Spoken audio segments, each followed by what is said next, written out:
Mabilis, eksplosibo, at isang knockout puncher. Ganyan kung ilarawan itong asero ng Pinas, Vincent Astrolabio. Ngunit ang kampyong titipagin niya, abay hindi basta-bastang undefeated. Sa katunayan, 6 na Pinoy na ang itinumba nito, kasama dyan ang former world champion na si Milan Milindo. Great shape and tough. And work. This Nakatani kid, his left hand has some shit on it. Sure ball na dikdikan to, at malay natin, matsambahan sa panga ang Japanese superstar. I gotta say, I put the uppercut in the keys for Potapov, and he just got hurt with Potapov forced to take a knee. Magiging pang-7 Pinoy ba si Vincent na gagawing stepping stone lang ni Nakatani? O siya mismo ang babali at magiging agaran ang paghahari? Bago natin simulan, isang 1-2 combination muna sa like and subscribe button para lagi kang updated sa mga kaabang-abang na bakbakan. Sabi ko sa kanya, kahit sino dyan, basta kumplito yung training natin, handa tayo kahit sinong kalaban. Anytime po. And this may be the fight that takes the show. I heard this. Anything they can expect from you come Saturday night? Knockout. Yes, I love that attitude. Pumapangalawa ang Japan ngayon sa bansang may pinakamaraming world champions sa boxing. Nangunguna pa rin ang US na may 11 world champions. Japan na may 9 world champions at bumagsak sa pangatlo ang Mexico na may 7 world champions. So these Japanese fighters, this era of Japanese fighters that are starting to fight in America, great shape and tough. And work. These guys are starting to have some heat. Habang ang bansang ating sinilangan ay nangangamote pa rin ngayon na may iisang world champion lamang. Kung ano ang ikinalakas ng basketball natin ngayong taon, abay siya naman ang ikinabagsak ng boxing sa Pinas. Those guys are always, the Filipino fighters are always going to be hard to beat. And they come with a certain level of hunger too when they to the ring. You know, you could just see it.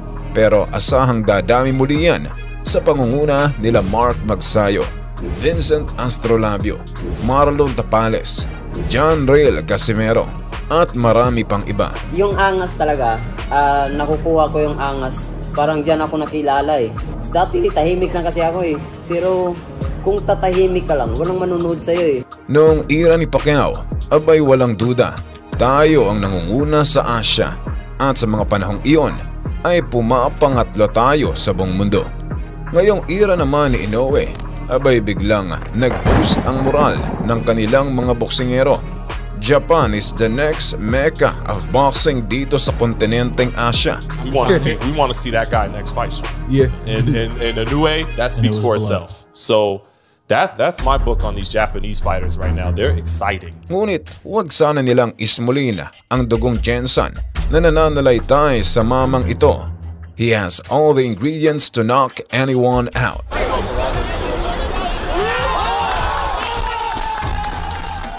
Explosiveness ay talagang natural na sa ating mga boksingerong Pinoy.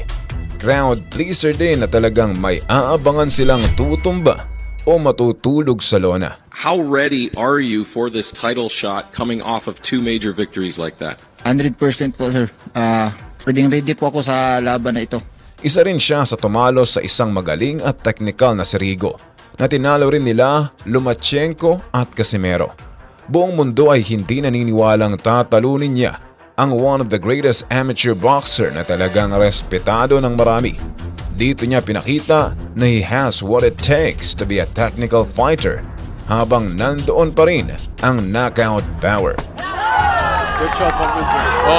At dahil sa resultang iyon ay lumipad papuntang US sa unang sabak sa Las Vegas.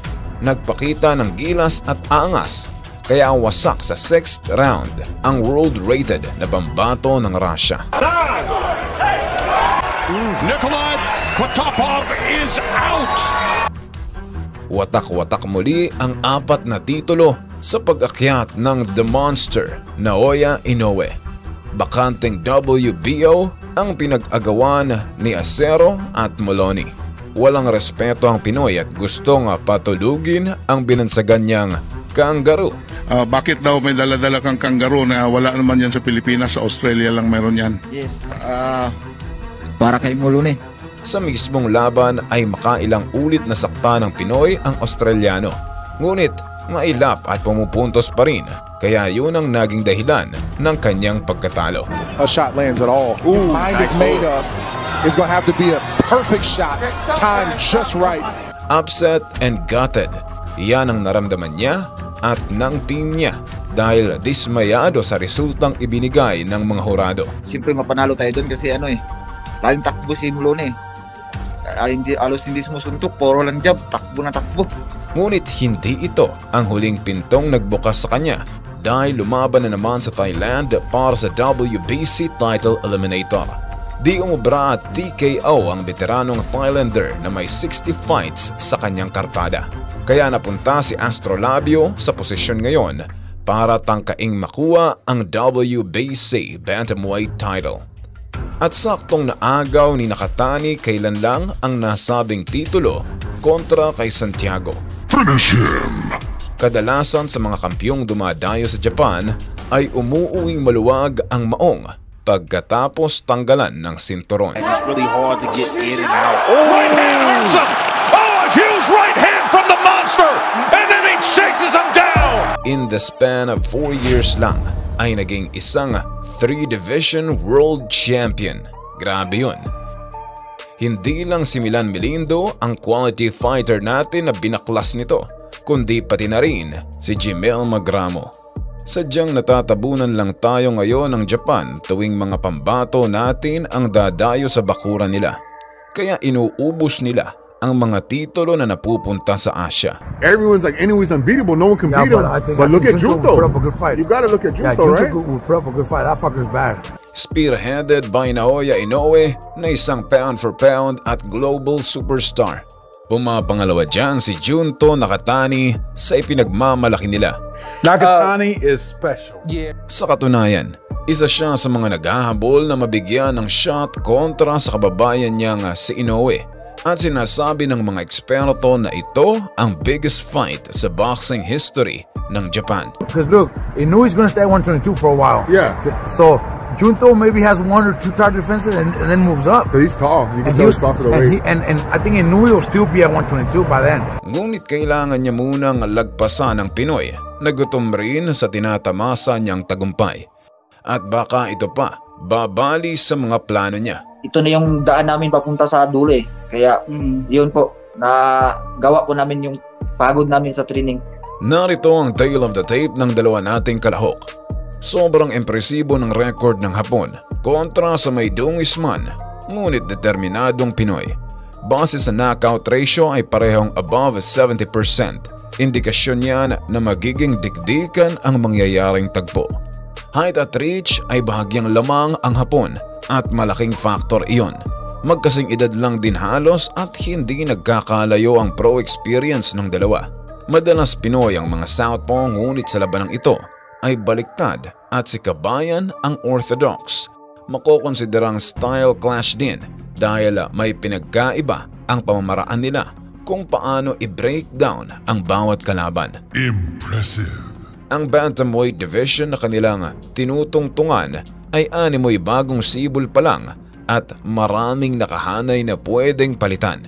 Isipin mo lahat ng titulo dyan ay hawak ng 4 na Hapon at ang dalawa ay may 9 na laban pa lang. Nangangahulugang advance ang game plan at estratehiya nila kumpara sa atin. Habang laglag kamakailan sina Angkahas at Gabalyo sa di inaasahang resulta. Nakaka-excite kung iisipin kung sakaling manalo si Astrolabio at tangkain niyang ubusin ang mga Japanese dyan. Kaso lang, natapat agad sa ultimate boss sa kanilang hanay. Oh my goodness! It was unbelievable. I mean, it came out of nowhere. But once again, we talk about his power at 118. Kaya niya kayang gulatin ang buong mundo sa pagpunit ng undefeated record at maging bagong kampiyon. As you can see right here, he comes back with the level. Bam! Boom! Hit him right on the chin. And that was it. Night! Kung nagkataon, parang magnitude 8.9 na tumama sa Japan dahil he's ready to shock the world.